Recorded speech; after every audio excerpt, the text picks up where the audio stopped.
5 years after the predecessors first awakened, the galaxy had changed in ways that nobody could have imagined. Alex Carter stood on the observation deck of the new Galactic Learning Center, watching ships from hundreds of different worlds, arriving for the monthly progress meetings. The center was built using a combination of predecessor knowledge and modern engineering. It floated in space between Earth and Mars, serving as the headquarters for the greatest educational project in galactic history. Hard to believe it all started with a simple question about trade routes, Crick said, joining Alex at the viewing window. His friend had become one of the coordinators for the interspecies research programs. Everything important starts with simple questions, Alex replied. The complicated part is being brave enough to find the answers. Through the transparent walls, they could see the three predecessors working with teams of scientists from dozens of different worlds. The ancient beings had proven to be patient and generous teachers, sharing knowledge that advanced each civilization by centuries, but they had also insisted that every lesson come with wisdom training. No species was allowed to learn new technologies without also studying ethics, responsibility, and the proper use of power. How are the humans adapting to having teachers instead of being the secret keepers? Crix asked. Alex smiled. Better than anyone expected. Director Monroe was worried that sharing control would cause problems, but it's actually made things easier. The human government had been surprised to discover that managing the predecessors was much simpler when the responsibility was shared among multiple species. Instead of bearing the entire burden alone, Earth was now part of a galactic community, working together toward common goals. Ambassador Park had become the coordinator for diplomatic relations between the various species involved in the program. She approached Alex and Crix with a data pad full of progress reports. The quarterly evaluations just came in, she said. Every participating civilization has shown significant advancement in both technology and social development. Any problems? Alex asked. A few minor disputes about research priorities, but nothing serious. The predecessors have been very good at keeping everyone focused on the bigger picture. The biggest change had been in how different species related to each other. Working together on such an important project had broken down barriers that had existed for thousands of years. Trade increased, conflicts decreased, and cooperation became the norm rather than the exception. Dr. Hayes approached their group with exciting news. The predecessors have approved our request to begin Phase 2 of the curriculum. What's Phase 2? Crix asked. Advanced energy manipulation and basic matter reconstruction. We'll be learning how to build materials that don't exist in nature and power sources that could run for millions of years. Alex was impressed but also concerned. Are we ready for that level of technology? The predecessors think so. They've been testing our judgment and decision-making for 5 years. According to them, we've shown enough wisdom to handle more responsibility. The testing had been subtle but constant. The ancient beings would present ethical dilemmas alongside technical problems, forcing the various species to work together to find solutions that were both effective and morally sound. Commander Walsh, now in charge of security for the entire learning center, joined their conversation. The screening process for new participants is getting more complex. We've got over 300 species requesting admission to the program. That's good news, isn't it? Alex asked. Mostly. But it means we need to be more careful about who we let in. Not every civilization is ready for this kind of knowledge. The predecessors had established strict criteria for admission to their curriculum. Species had to demonstrate not just technological capability, but also social stability, ethical development, and a commitment to peaceful cooperation. What's the latest from the Outer Rim territories? Park asked. Mixed reactions, Walsh replied. Some species are excited about the opportunities. Others are suspicious about why they weren't included from the beginning. And the isolationist factions? Still arguing that the whole program is dangerous. They think we're moving too fast and taking too many risks. Alex understood their concerns. The pace of change had been extraordinary. Technologies that should have taken centuries to develop were being learned in just a few years. Some conservative voices worried that such rapid advancement could destabilize galactic civilization. But the predecessors had anticipated these concerns. They insisted that every new technology come with safeguards and ethical guidelines. More importantly, they taught principles rather than just techniques, ensuring that each species could adapt the knowledge to their own needs and values. Dr. Vex Tai from the Andorian Federation approached with her own update. The consciousness expansion experiments are showing remarkable results. We're beginning to understand how the predecessors developed their mental abilities. What kind of abilities? Crix asked. Enhanced perception, telepathic communication, the ability to process multiple probability scenarios simultaneously. They're teaching us how to evolve our minds along with our technology. Alex found this fascinating. Are there any risks? The predecessors are very careful about that. They make sure we understand the psychological and social implications of each enhancement before we attempt it. The ancient beings had learned from their own mistakes. They explained how their original civilization had gained incredible power, but lost touch with their humanity in the process. They were determined not to let the same thing happen to modern galactic civilization. Professor Genko arrived with news from the Temporal Research Division. We've successfully created our first stable time dilation field. We can now slow down time in a localized area by a factor of 10. What are the practical applications? Park asked. Emergency medical procedures, complex manufacturing processes, educational simulations. We can give people more time to think and work when they need it most. And the safeguards? Multiple redundant systems to prevent temporal paradoxes or causality violations.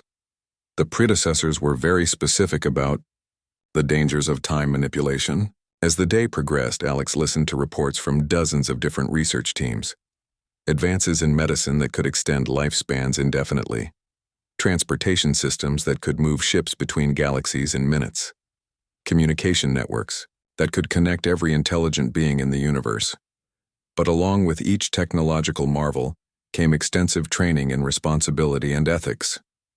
The predecessors insisted that power without wisdom was the path to destruction. How much longer will the curriculum take? Alex asked Dr. Hayes during a break in the meetings. They estimate another 900 years for the complete program. But we'll be seeing practical benefits much sooner than that. 900 years, Alex repeated. That's a lot of lifespans. Which is why they're also teaching us life extension techniques. The goal is for individuals to be able to experience the entire educational process personally. Alex thought about the implications.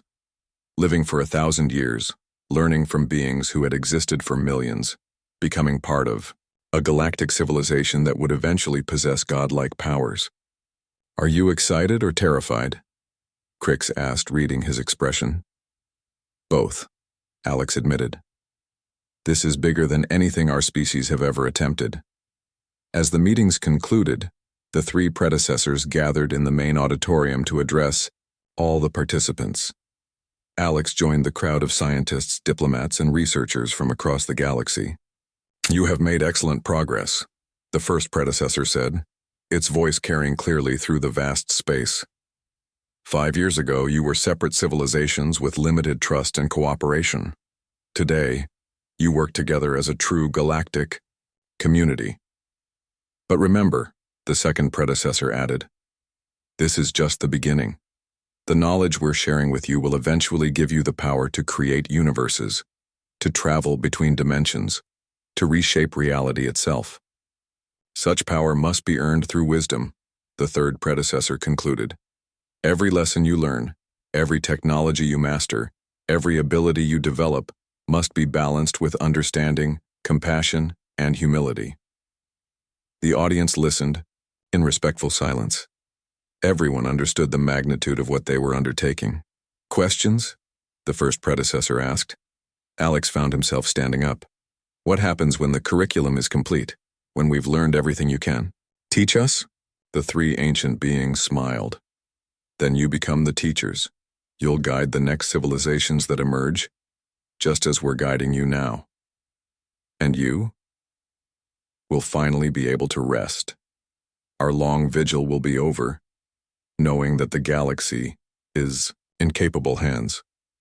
Alex sat down, overwhelmed by the responsibility that implied. Someday, their descendants would be the guardians of galactic civilization, protecting and guiding younger species just as the predecessors were doing now. As the gathering dispersed, Alex walked back to the observation deck. The stars looked different now than they had 5 years ago. Instead of distant lights in the darkness, they represented worlds full of potential, civilizations that could someday join the great educational project. "What are you thinking about?" Crix asked, joining him at the window. "The future," Alex replied. "And how a simple question about trade routes." 2 months after Alex's first visit to human space, representatives from 6 major galactic civilizations gathered at Research Station Alpha. The formation of the Secret Council had been the most delicate diplomatic operation in galactic history. Alex stood in the main briefing room, watching as some of the galaxy's most brilliant minds prepared to learn the truth about the predecessors. Ambassador Park had done an incredible job selecting people who could be trusted with such dangerous knowledge. Dr. Vextai from the Andorian Federation was a specialist in quantum consciousness. Professor Zhenko from the Rigel Consortium understood temporal mechanics better than anyone alive. Dr. Sarah Kim from the Centauri Republic had spent her career studying ancient technologies.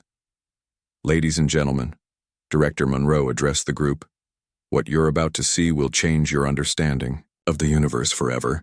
The main display activated, showing the 3 sleeping predecessors in their containment chambers. Several of the alien scientists gasped in amazement. "By the ancient stars," whispered Dr. Vextai. "They're real." "More than real," Dr. Hayes added. "They're active. Even in sleep, they're affecting local spacetime in ways we're still trying to understand." Professor Zhenko studied the energy readings on his portable scanner. "These temporal distortions are unlike anything in our scientific literature. The mathematics involved should be impossible. That's why we need your help," Monroe said. "We've been studying them for 60 years, but we're missing crucial insights that other species might provide." Dr. Kim focused on the biological scanners. "Their cellular structure appears humanoid, but the quantum signatures are completely alien. It's as if they exist partially outside normal reality." Commander Walsh showed them the security arrangements. Each containment chamber is surrounded by 17 different types of protective barriers: energy shields, temporal dampeners, quantum stabilizers, gravity wells. "And yet they still affect the environment around them," noted Dr. Vextai. "Their power must be incredible." "Which brings us to the central question," Monroe said. "What happens when they wake up?" The council spent the next several weeks working together to analyze every aspect of the predecessors. They brought equipment and expertise that had never been available to the human research team. Alex served as a liaison between the scientific teams and the security staff. His role was to facilitate communication while ensuring that no sensitive information left the station. "The cooperation is remarkable," he told Crix during one of their private discussions. "Scientists from 6 different species, sharing knowledge and working toward a common goal. It's what the galaxy could be like if we weren't always suspicious of each other," Crix replied. But not everything was going smoothly. The predecessors were showing increasing signs of activity. Energy spikes occurred almost daily now, and their brain patterns were becoming more complex. "They're definitely dreaming more vividly," Dr. Hayes reported to the council, "and the dreams seem to be affecting reality in small but measurable ways." Professor Zhenko had been studying the temporal effects. "I've detected brief moments where time actually flows backward near the containment chambers just for microseconds, but it's happening." "What could cause that?" Alex asked. "Dreams about the past, perhaps. If their consciousness is powerful enough to affect time itself, then memories might become temporarily real." Dr. Vextai had made her own disturbing discovery. "I've been analyzing their neural patterns, and I think they're aware of us." The room went silent. "What do you mean?" Monroe asked. "The brain activity increases whenever we're in the observation room. They're responding to our presence even in deep sleep." "So they know we're here?" "I think they've always known. They just haven't chosen to wake up yet." That revelation changed everything. If the predecessors were aware of the modern galaxy, then they were choosing to remain asleep. The question was why. Dr. Kim suggested a possibility that terrified everyone. What if they're waiting for something? Some specific condition or event that will trigger their awakening? Like what? Walsh asked. We don't know. But if they've been asleep for 3 million years, there must be a reason they haven't woken up before now. The energy readings continued to climb. Each week brought stronger spikes and more complex patterns. The council worked frantically to understand what was happening. Then everything changed when Subject 3 opened its eyes. Alex was in the observation room with Dr. Hayes when the alarms began ringing. They watched in amazement and terror as one of the predecessors sat up in its containment chamber. Alert Director Monroe immediately, Dr. Hayes said, her voice shaking. We have a full awakening in progress. The predecessor looked around its chamber with mild curiosity, then focused directly on the observation window. It smiled and spoke, its voice somehow carrying through all the protective barriers. Hello, it said in perfect English. We've been waiting for you to find us. Alex felt his knees go weak. It's talking to us. Not just talking, Dr. Hayes realized. It's projecting directly into our minds. The chamber is completely sealed, but we can hear it perfectly. Director Monroe and the other council members rushed to the observation room. By the time they arrived, the predecessor was standing in its chamber, apparently unaffected by the suspension fluid that should have kept it unconscious. Don't be afraid, the being continued. We're not here to harm anyone. Ambassador Park stepped forward. Who are you? What are you? We are what you call the predecessors. We built the first civilizations in this galaxy, long before your species learned to use fire.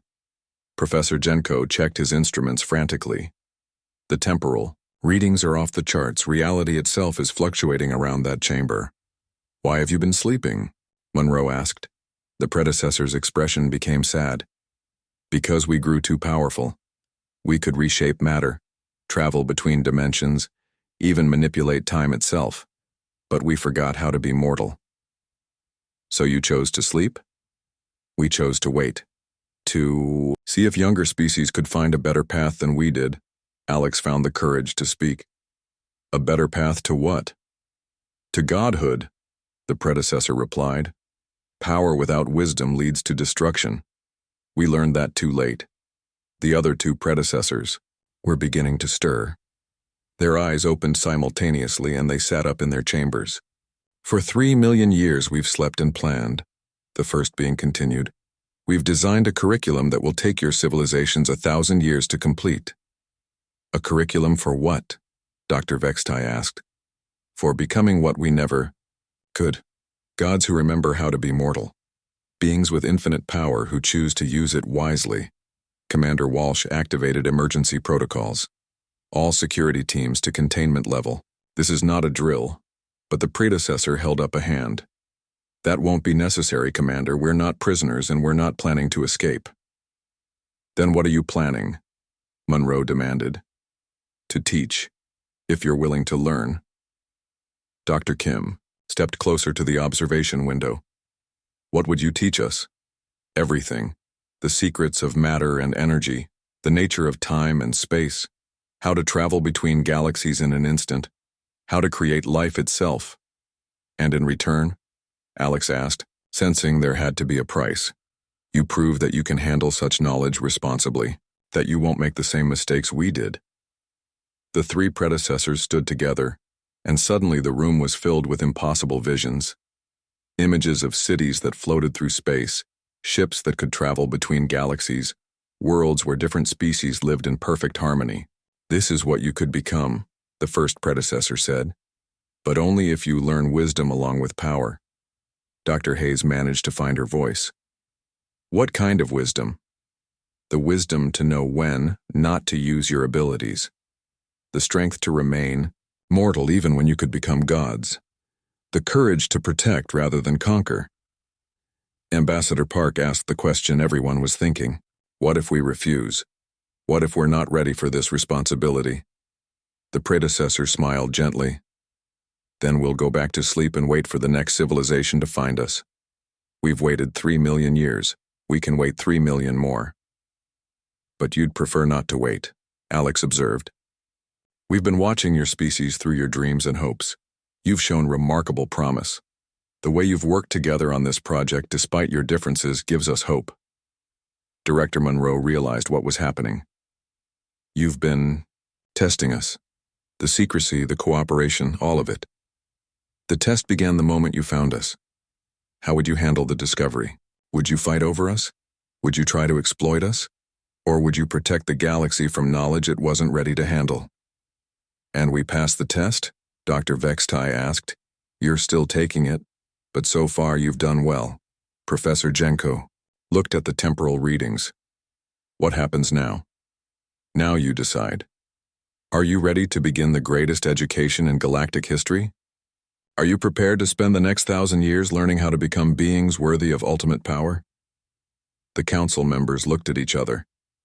Representatives from 6 different civilizations, all facing the same incredible choice. Alex spoke, for all of them. Where do we start? The 3 predecessors smiled in unison. With the most important lesson of all, how to remain humble when you have the power to reshape the universe. Captain Alex Carter stared at his navigation screen with confusion. He had been flying cargo ships between star systems for 15 years, but he had never seen anything like this before. The galactic map simply stopped at a bright red line. Beyond that boundary, there was nothing but empty space marked with warning symbols. Hey, Crix, come look at this, Alex called to his co-pilot. Crix was a young alien from the Zelani system with blue skin and large eyes. He had joined Alex's crew only 3 months ago. Crix floated over to the navigation station. His people could move in 0 gravity better than most species. What is it, Captain? Look at these coordinates. Alex pointed at the screen. The trade routes all stop here, every single one. It's like someone drew a line across the galaxy and said nobody can cross it. Crix studied the display carefully. That's strange. What's on the other side? That's what I want to know, Alex said. According to this, it's human space. But why would the entire galactic community avoid one species? Their passenger, an old trader from the Centauri Republic, overheard the conversation.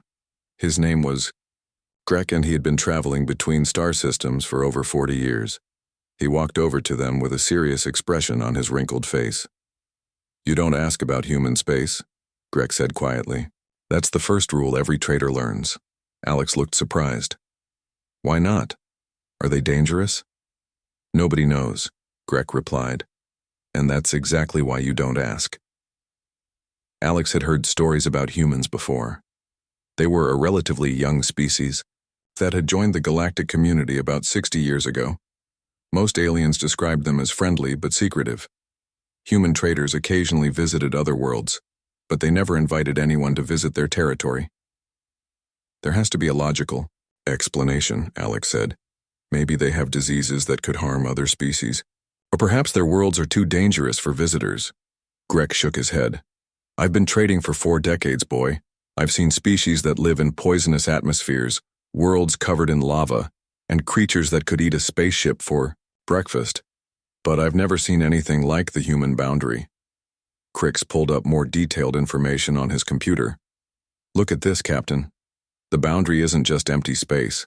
There are energy readings, artificial structures, things that suggest a massive presence just beyond our sensors. Alex studied the data. The readings were unlike anything he had ever seen. Whatever the humans had built along their border, it was using technology that didn't match any known specifications. How big is human space? Alex asked. Nobody knows that either, Grek said. The maps show about 50 star systems, but that could be wrong. For all we know, they control half the galaxy. That's impossible, Crick said. 50 star systems is already huge for such a young species. Most civilizations take thousands of years to expand that far. Alex began searching through his ship's database for more information about humans.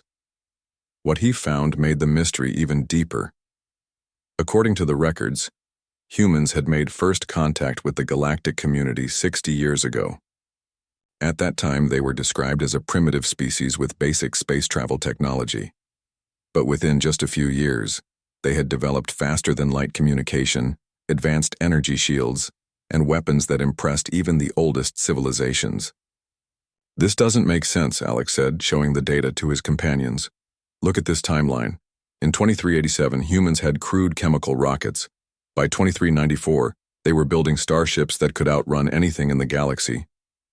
7 years, Crix whistled. That's impossible. It took my people 300 years to develop similar technology. Greg looked at the records with growing unease. I remember when humans first appeared at the Galactic Council. It was the strangest thing I ever witnessed. What happened? Alex asked. They just showed up one day. No warning, no diplomatic contact, nothing. A single human ship appeared at the capital world and requested membership in the galactic community. That's not unusual, Crick said. Many species make that request. But humans were granted full membership within hours, Greg continued.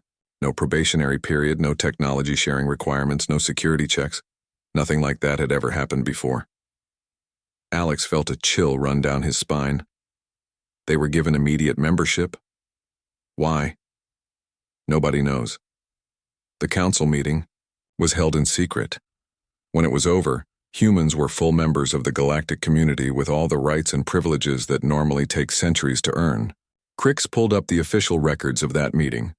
Most of the documents were classified, but he could see the basic timeline. The human representative met with the council for less than 4 hours. Then the vote was unanimous to grant them membership.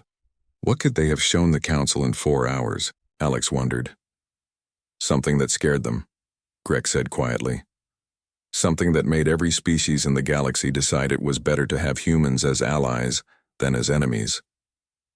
Alex tried to access more detailed records, but his computer was blocked.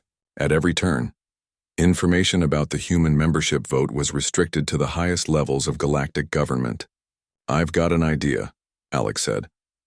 Let's try to contact other traders who work near the boundary. Maybe someone has more information. Over the next few hours, Alex sent messages to every merchant captain he knew who had trading routes near human space. The responses he received were all similar and disturbing. Captain Sarah Lopez from the Independent Traders Union wrote back, "Don't ask questions about humans. Trust me on this one." Commander Jim Foster of the Merchant Marine replied, "Whatever you're thinking, forget about it. Some mysteries are better left unsolved." Even Captain Lisa Wong, who had been Alex's mentor when he first started trading, sent a stern warning. "Alex, I've known you since you were a rookie pilot, and I'm telling you as a friend to drop this investigation immediately." "Why is everyone so afraid?" Crix asked after reading the messages. "Because they know something we don't," Alex replied. "And apparently it's something serious enough to scare experienced traders." Greg had been listening to their conversation with growing concern. "Captain Carter, I've seen a lot of things in my years of trading. I've dealt with space pirates, hostile governments, and creatures that exist in nightmares. But I've never seen the entire galactic community agree to avoid one topic completely." "What are you saying?" "I'm saying that whatever humans are hiding, it's big enough to make every species in the galaxy nervous. And if you keep digging into this, you might find something you wish you hadn't." But Alex was too curious to stop now. He had always been the type of person who needed to understand how things worked. The mystery of human space was like an itch he couldn't scratch. "There has to be someone who knows the truth," he said. "Someone who was there when humans joined the galactic community." Crix had an idea. "What about the archives on New Harmony? They keep records of all Galactic Council meetings." "Those records are classified," Greg warned. "Not all of them," Alex said with a growing smile. "I know someone who works in the archives. Maybe she can help us find some answers." As their ship continued toward its destination, Alex began planning how to investigate the greatest mystery in the galaxy. He had no idea that his curiosity would soon put him at the center of a secret that had been carefully guarded for 60 years. Behind them, hidden sensors detected their interest in human space and automatically reported it to a monitoring station deep within the Sol system. On Earth, security officials noted the inquiry and added Alex Carter's name to a list of people who were asking too many questions. The secret of human space had remained safe for 6 decades. But secrets that big have a way of attracting attention, and Alex Carter was about to discover that some questions are dangerous to ask. 2 weeks later, Alex's cargo ship docked at New Harmony, the galactic capital world. The planet was a marvel of engineering, with cities that floated in the clouds and spaceports that could handle ships from 1,000 different species. It was here that all the major decisions affecting the galaxy were made. Alex had arranged to meet with his contact at the Central Archives. Her name was Zara Kim, and she had been working with historical records for over 20 years. If anyone could help him find information about humans, it would be her. "Alex, it's good to see you again," Zara said as they met in a quiet cafe near the Archives building. She was a middle-aged woman with graying hair and intelligent eyes. "But I have to warn you, the request you sent me is very dangerous." "Dangerous how?" Alex asked. "The records you want to see are classified at the highest levels. Even I'm not supposed to access them without special authorization." Crix, who had come with Alex to the meeting, looked worried. "Maybe we should forget about this." "No," Alex said firmly. "I need to know the truth. Something is going on with human space and everyone is too scared to talk about it." Zara sipped her coffee thoughtfully. "I've been thinking about your request since I received it. There are ways to access the information you want, but it would put my job at risk." "I wouldn't ask if it wasn't important," Alex said. "I know. That's why I'm willing to help you. But you need to understand what you're getting into. The classified files about human membership contain information that could change how the entire galaxy views humanity." "What kind of information?" Zara looked around to make sure nobody was listening. "The kind that explains why every government in the galaxy agreed to leave human space alone." That evening, Zara used her security clearance to access the restricted archives. She downloaded copies of several files onto a secure datapad and met Alex at his ship. "These documents contain everything the Galactic Council knows about humanity's first contact," she said, handing him the datapad. "But Alex, once you read this, you can't unknow it. Are you sure you want to proceed?" Alex took the datapad without hesitation. "I'm sure." Back in his cabin, Alex began reading the classified files. What he discovered made his blood run cold. The first document was a report from the Galactic Council's Science Division. It described how human representatives had arrived at New Harmony, not with requests for membership, but with proof that they had made an incredible discovery. According to the report, humans had found something in their home system, something that had been hidden for millions of years. The document didn't say exactly what it was, but it described the find as technology of unprecedented power and potentially dangerous to all galactic civilizations. The second file contained transcripts from the Emergency Council session where humanity was granted membership. Alex read with growing amazement as council members from dozens of species agreed that humans should be given whatever they wanted to keep their discovery secret. "They're not hiding from us," Alex said aloud as the truth became clear.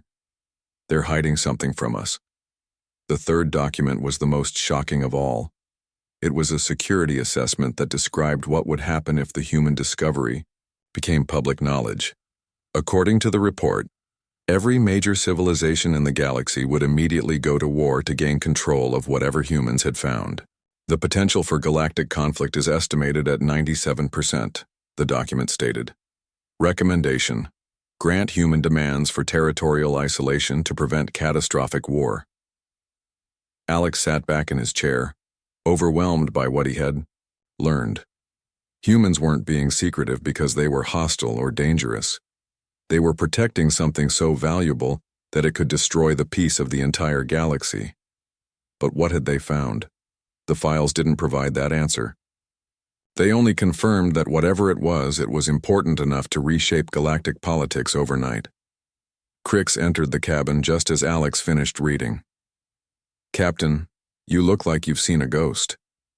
"Maybe I have," Alex replied. "Crix, what? Do you know about ancient civilizations?" "You mean the old stories? About the beings who built the first starships and then disappeared?" "The predecessors," Alex said. "What if they weren't just stories?" Crix's eyes went wide. "You think the humans found predecessor ruins?"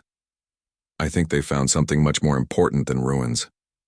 The next morning, Alex contacted every researcher, and explorer he knew who might have information about predecessor legends.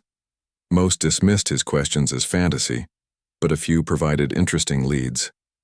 Captain Susan Miller, an independent explorer who specialized in archaeological sites, agreed to meet with Alex. She had spent decades searching for traces of ancient civilizations. "The predecessors are real," she told Alex during their private meeting. "Most people think they're myths, but I've found evidence of their technology on dozens of worlds." "What kind of evidence?" "Machines that still work after millions of years. Energy signatures that don't match any known technology. Structures that seem to violate the laws of physics. Have you ever found anything in the Sol system?" Alex asked carefully. Susan gave him a sharp look. "Why are you asking about human space?" "Because I think they found something there. Something big." Susan was quiet for a long moment. "I've detected unusual energy readings coming from that region. Quantum signatures that are off the charts. Whatever the humans are doing in there, it's using more power than most star systems produce." "Could it be predecessor technology?" "It could be. But if humans have found working predecessor sites, it would explain a lot of things." Alex felt pieces of the puzzle clicking into place. Like how they developed advanced technology so quickly. Exactly. Predecessor technology is millions of years ahead of anything we have. A species that gained access to it could advance centuries in just a few years. But why keep it secret?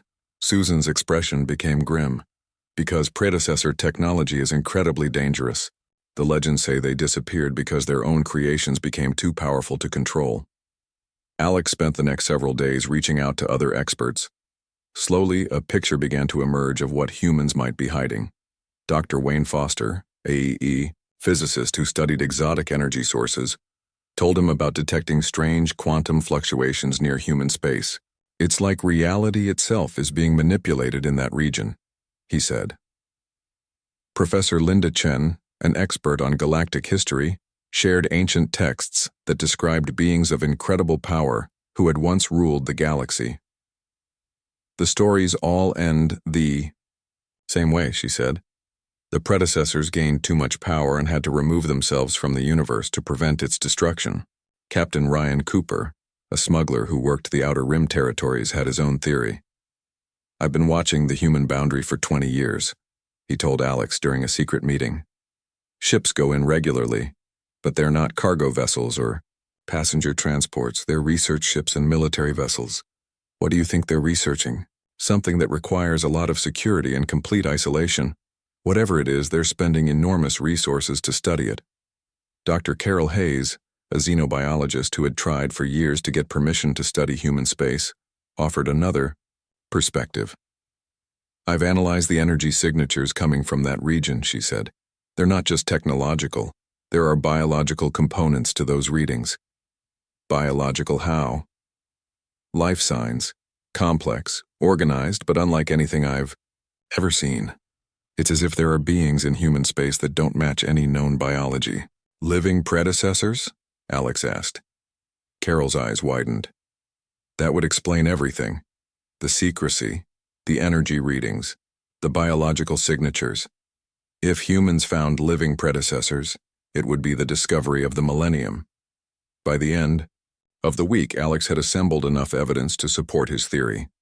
Humans had found something in their territory, most likely predecessor technology or ruins. They were using this discovery to advance their civilization while keeping it hidden from the rest of the galaxy. But Alex realized he was missing the most important piece of the puzzle.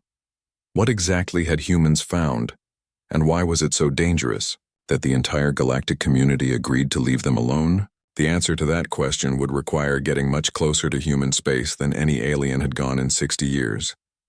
Meanwhile, on the trading station Port Royal, word was spreading about Alex's investigation. Captain Ben Torres, who ran supplies to research stations, approached Alex with disturbing news. "You need to be careful," Ben warned.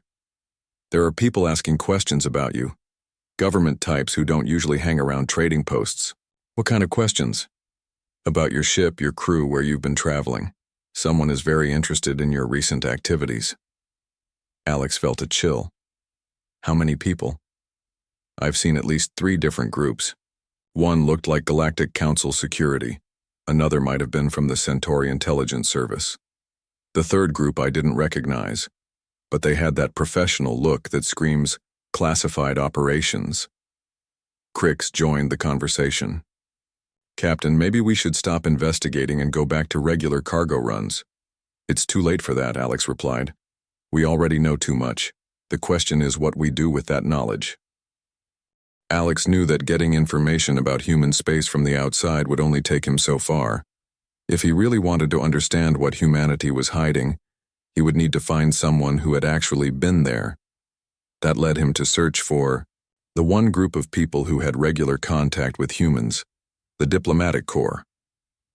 Every species in the galaxy maintained embassies and trade missions, but only a few individuals were authorized to visit human territory. After several days of research, Alex identified his target, Ambassador Lisa Park, the human representative to the Galactic Council. She was one of only 3 humans who worked outside of human space, which meant she might be willing to discuss things that others couldn't. Getting a meeting with an ambassador wasn't easy, but Alex had connections throughout the trading community. Captain Mike Torres, who ran luxury passenger ships between major worlds, owed Alex several favors from past deals. You want me to introduce you to Ambassador Park?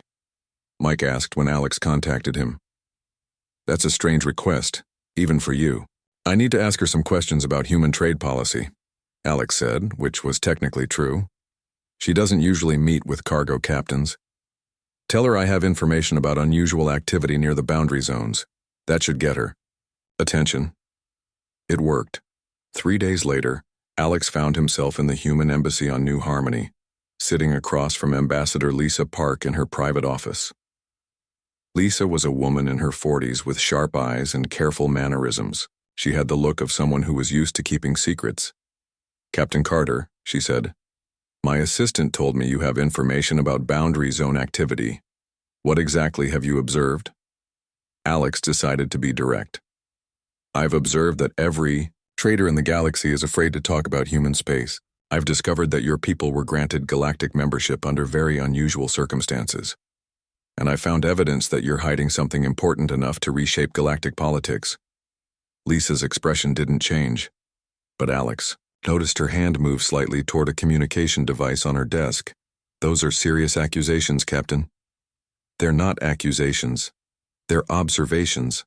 I'm not here to threaten or expose anyone. I'm here because I think you need help. Help with what? With managing a secret that's getting harder to keep. Every year, more people ask questions about human space. Eventually, someone is going to find answers whether you want them to or not. Lisa studied Alex carefully. What makes you think we need help? Because isolation isn't a permanent solution. Whatever you're protecting, it won't stay hidden forever. But if you work with the right people, you might be able to find a better way to handle the situation. For the first time, Lisa showed a hint of emotion. Captain Carter, you have no idea what you're talking about. Then explain it to me. Lisa was quiet for a long moment. Then she did something unexpected. She activated a privacy field around her office and spoke in a very quiet voice.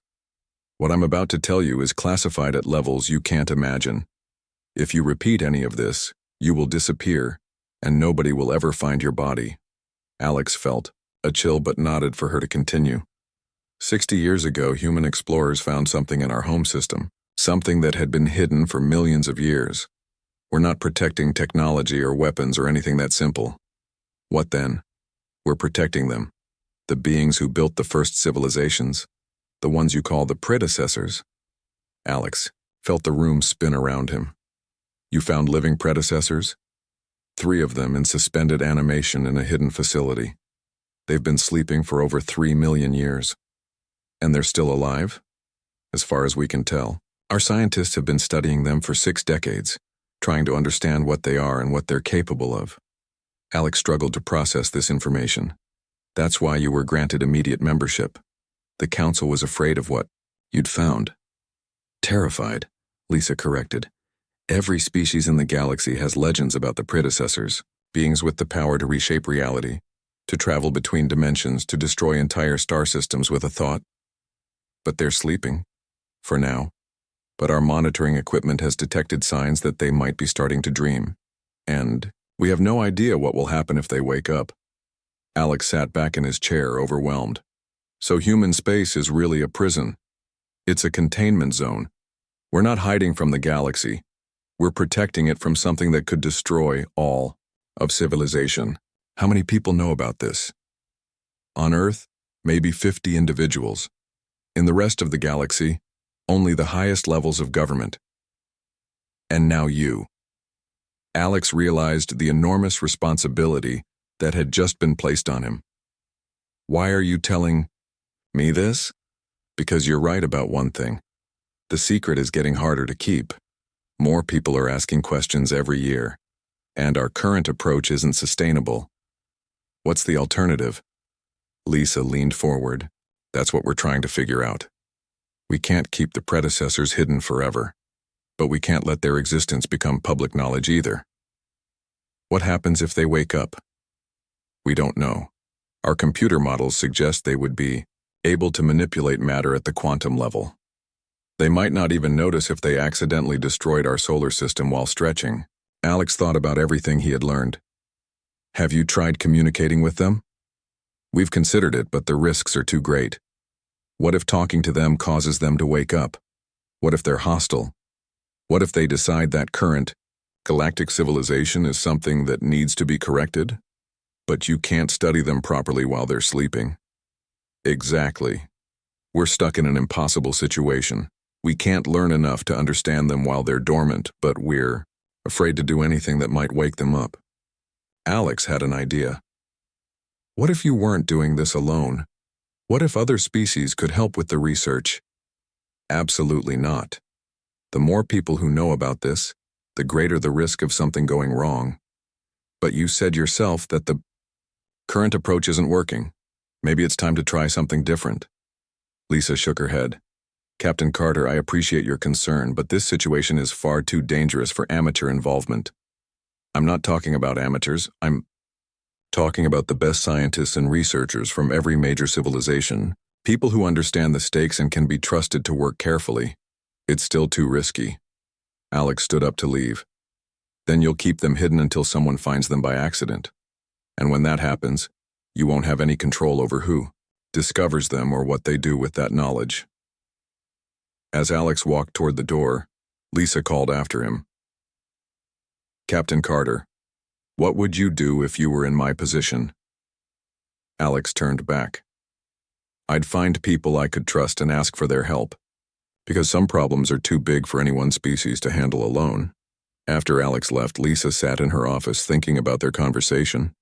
The captain had raised some valid points, but the risks of involving other species were enormous. She activated her secure communicator and sent a message to Earth.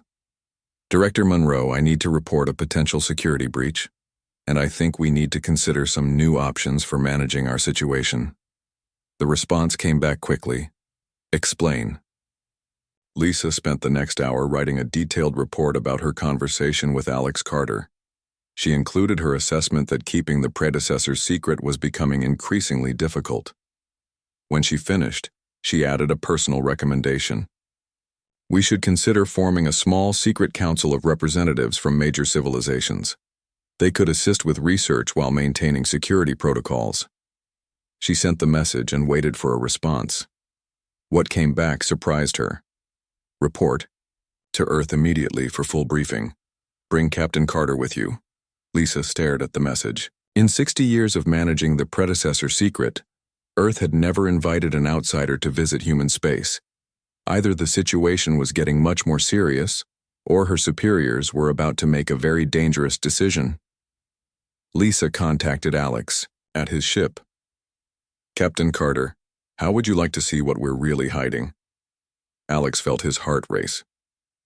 You're inviting me to human space? My government wants to meet with you, but I have to warn you, once you cross that boundary, your life will never be the same. Alex didn't hesitate. When do we leave? Tomorrow. And Captain, bring your co-pilot. If we're going to trust anyone with this secret, We might as well trust the people who helped you discover it. As Alex prepared for the journey to human space, he wondered what he would find there. He had thought he was investigating a simple mystery about trade routes and galactic politics. Instead, he was about to come face to face with the most powerful beings in the universe. But before they could leave, Alex received another message. This one was from Captain Susan Miller, the explorer who had been helping with his investigation. Alex, something strange is happening. I've been monitoring the energy readings from human space, and they've spiked dramatically in the past 24 hours. Whatever is in there, it's becoming much more active. Alex showed the message to Lisa. Is this normal? Lisa's face went pale. No, it's not normal at all. We need to get to Earth immediately. What's wrong? If the energy readings are spiking, it might mean the predecessors are starting to wake up. And if that's happening, we may already be out of time. The trip to human space took 3 days aboard a fast diplomatic courier. Alex and Crix traveled with Ambassador Park and a security team that said very little during the journey. As they approached the boundary, Alex watched his instruments carefully. The energy readings that had puzzled him before were now overwhelming. Whatever the humans had built to protect their space, it was using more power than most civilizations produced in a year. Those are the outer defenses, Lisa explained. Automated, systems that scan every approaching ship. If you're not supposed to be here, you'll be gently redirected to another destination. Gently? Crix asked. Your navigation systems will malfunction and you'll find yourself several light years away with no memory of how you got there. Alex studied the readings. How many ships try to cross the boundary? About 1 per month. Usually explorers or researchers who think they can sneak past our sensors. What happens to them? They're found drifting in space a few days later with no memory of the past week. We make sure they're not harmed, but we can't let them remember what they might have seen. As they passed through the boundary, Alex felt a strange sensation, like the ship was moving through thick liquid. What was that? A scanning field. It just analyzed every atom of our ship to make sure we're not carrying anything dangerous. Dangerous how? Weapons, recording devices, communication equipment that could send signals outside human space. Anything that could compromise our security. Alex looked at his personal communicator and noticed it was completely dead. My equipment isn't working. Nothing will work properly until you leave human space.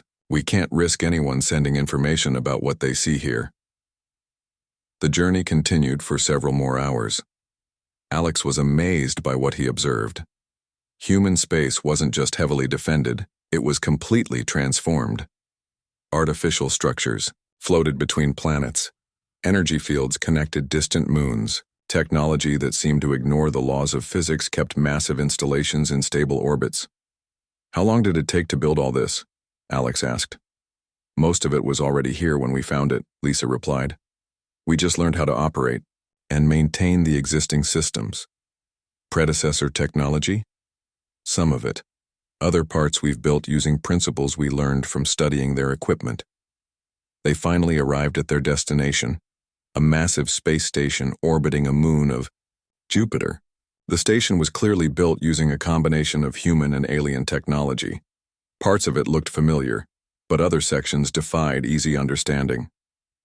Welcome to Research Station Alpha, Lisa said as they docked. This is where we've been, studying the predecessors for 60 years. Alex and Crix followed Lisa through corridors filled with security checkpoints and monitoring equipment. Every few meters, they passed through scanning fields that analyzed their biological signatures. The security seems excessive, Crix observed. When you're dealing with beings who could accidentally destroy a star system, excessive security is the minimum requirement, Lisa replied. They entered a briefing room where several humans were waiting. Lisa made introductions. Captain Carter, this is Director Janet Monroe, head of the Sol Defense Force. Dr. Carol Hayes, our chief researcher. And Commander Billy Walsh, Station Security Chief. Director Monroe was a stern woman in her 60s, with the bearing of someone accustomed to making life and death decisions. Captain Carter, Ambassador Park tells me you've been investigating our security arrangements. I was investigating why the galactic maps end at your border. Alex replied. I had no idea what I would find. And now that you know, now I understand why you've been so secretive. But I also think you need help. Dr. Hayes stepped forward. What kind of help do you think we need? The kind that comes from working with other species instead of trying to handle this alone. Commander Walsh looked skeptical. More people means more security risks. It also means more minds working on the problem, Alex countered. You've been studying the predecessors for 60 years. How much progress have you made? Director Monroe and Dr. Hayes exchanged glances. Not as much as we'd hoped, Monroe admitted. Then maybe it's time to try a different approach. Lisa activated a large display screen. Before we continue this discussion, you need to see them. The screen showed a live feed from a heavily shielded observation chamber. Alex stared in amazement at 3 humanoid figures floating in suspension tanks. They looked almost human, but there was something about them that seemed otherworldly. They're beautiful, Crix whispered. And terrifying, Dr. Hayes added. These beings have been asleep for over 3 million years, but our instruments detect incredible energy patterns around them. Alex studied the sleeping figures. What kind of energy patterns? Quantum fluctuations that shouldn't be possible. Reality distortions that extend several meters around each tank. Time dilation effects that make our chronometers malfunction. Just from sleeping? We think they're dreaming, Monroe said. And their dreams are affecting local spacetime. Alex felt a chill. What happens when they wake up?